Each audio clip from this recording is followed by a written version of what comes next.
Thank you, Mr. Sartori. I don't want to put too much pressure on you, but lunch is coming up, so I start drinking. So thank you very much for this this brilliant presentation. I was wondering whether you could just develop a little bit of the role of gas in the energy mix in the future, because clearly the gas consumption was going up in one of your figures. Yes, no, the role of gas is okay. The recipe for the decarbonization will be basically the electrification of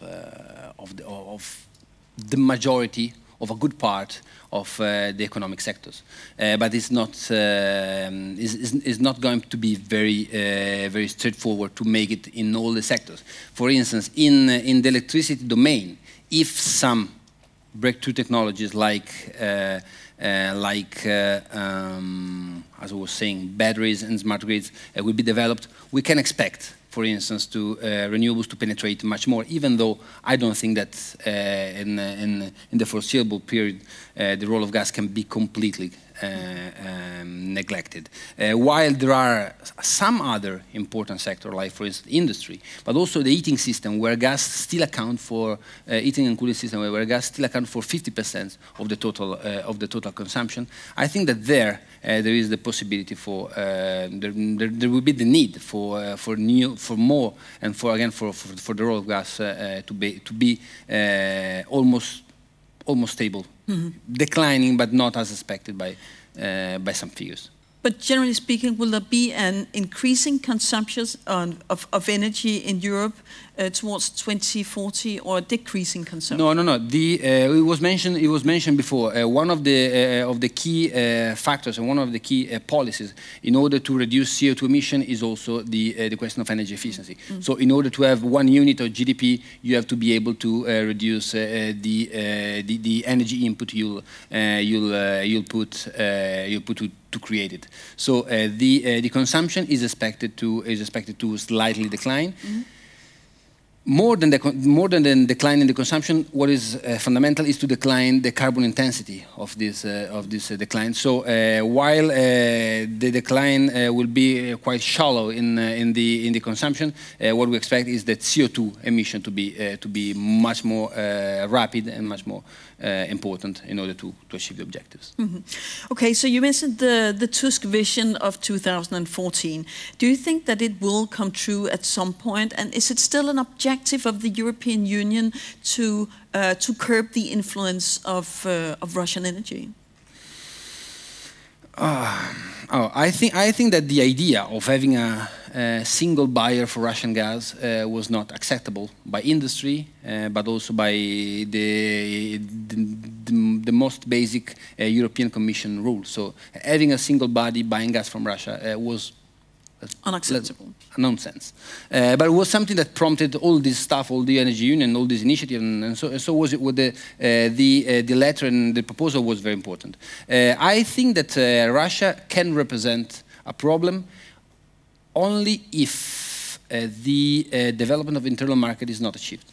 Once you have a market, and a European market that will function correctly as a national market, basically, when you have a shortage of supply, you will be through market mechanisms, not through solidarity, but real market mechanisms to cope and have gas moving from another side. And when you have LNG coming in and can be moved or swapped from one part of the other of the European continent, I think that the question of the quantity of the Russian gas in the sector would not be so important. Of course, if something happens, you risk shortages, you risk disruptions. So it's important to diversify, it's important to reduce, but we have to make clear that we cannot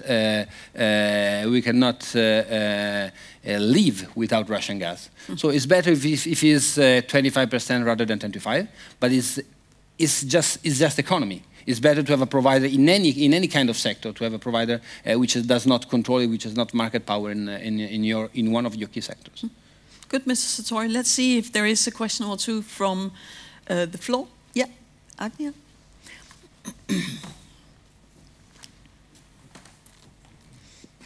Thank you, Agnia Grigas. Again, I wanted to ask you, what is your view on Europe's gas demand in the next couple of decades? I think you slightly touched on it, but I'd like to hear maybe your view more clearly. Do you expect it to grow or plateau, let's say, in the next 2 decades? Or has it plateaued already? I think that is expected to, according to, okay, I have not the instruments to make a technical assessment of the gas demand in Europe.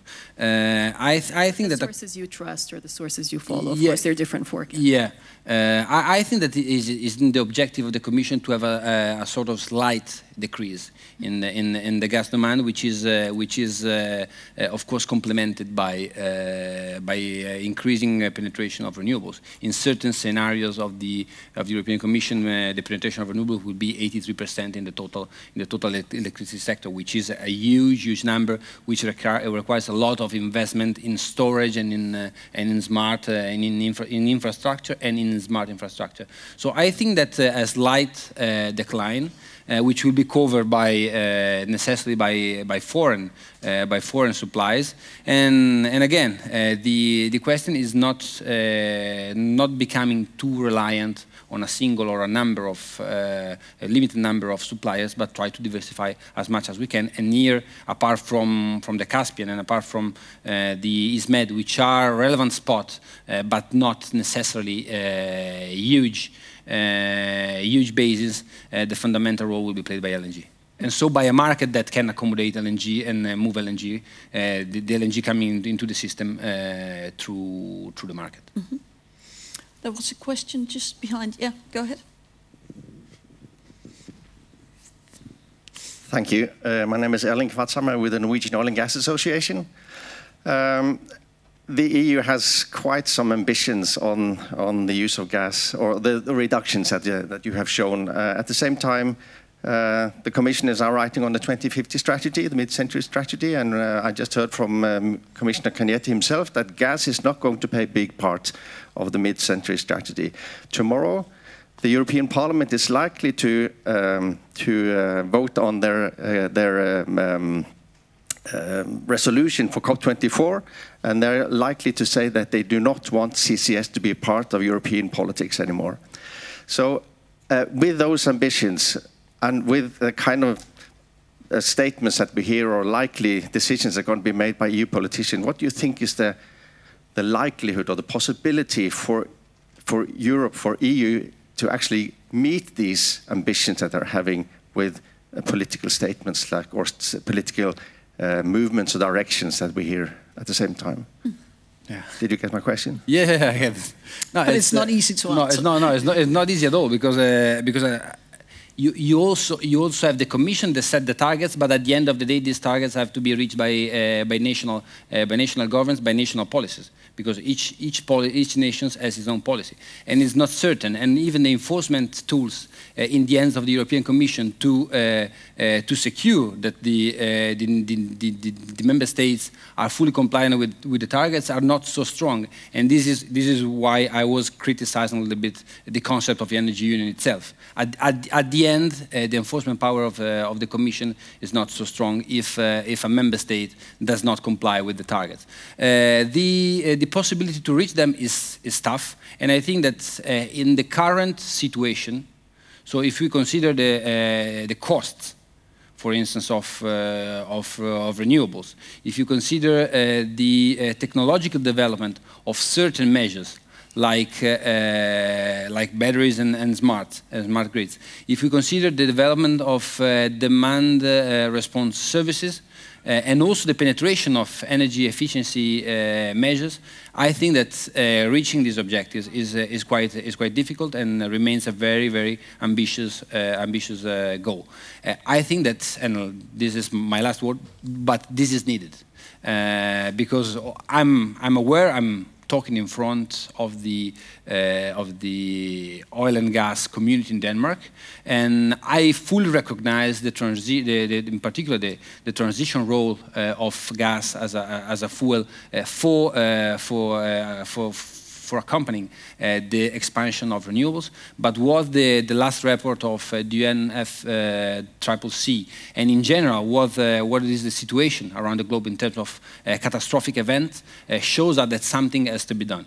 I strongly believe that gas has to be in this picture, progressively going down. But I think that despite my belief, I think that on the other side, the technology and the overall framework is not yet ready. And so for this reason, probably the role of gas will be much higher than one expected at this point.